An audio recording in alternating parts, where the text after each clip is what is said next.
So, in unicycling, the magical number they say is 20 hours. It'll take you 20 hours to go from, I don't know what I'm doing, to, oh look, I made it down the driveway. And of course, averages with anything like this are nothing more than guidelines. I've seen a 7-year-old learn how to unicycle in about 4 to 5 hours. That was exceptionally rare. I also had one person I've been coaching who's in his 60s, and it's taken him 2 years, but he's doing it. I have super respect for him because he actually stayed committed, and he felt fantastic when he did it. Not including time on the other stilts. On these stilts, where am I at? I've got to be pushing 6-7 hours in the first week that I've owned them. And a lot of that is doing exactly what I'm doing right now, which is just moving around and getting comfortable and getting exciting things now, like turning around in a controlled manner. Yay! Of course, this floor is perfect. Well, as perfect as it can be. It's perfect enough. Put an hour in outside today with 2 different spotters. Squeezed in the time, got out, walked up and down the sidewalk. Quite an experience.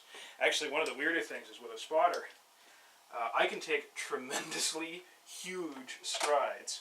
So there's not even enough room in here to do it properly, but so if I want to move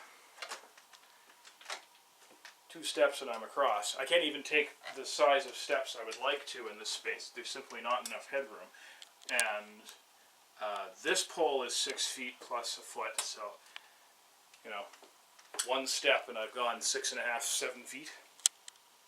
So when I'm working with a spotter, obviously their legs are not 5 feet long and they cannot take steps that big. So there's a lot of eye contact that's going on to make sure that they're close enough to keep me safe and that my pace is something they can actually do. And I didn't actually realize how important spotters were with stilts because, of course, again, at the 1.5 foot level, you're right there. It doesn't really matter. At this level, things can go in between my feet. And I'm less concerned about my own safety and injury as I am about the people around me. So right now, kids are used to me. They will come up to me all the time, and I do want them to come up, preferably with a parent, and you know, maybe they get lifted up and get a high five and whatever. I don't want them to suddenly run at me and go at my legs, because I will have to react very quickly, and I will be very worried about them. Or a dog suddenly comes running at me because he's curious or whatever. These are the things I actually worry about. Knee breaking, let's try not to have that happen.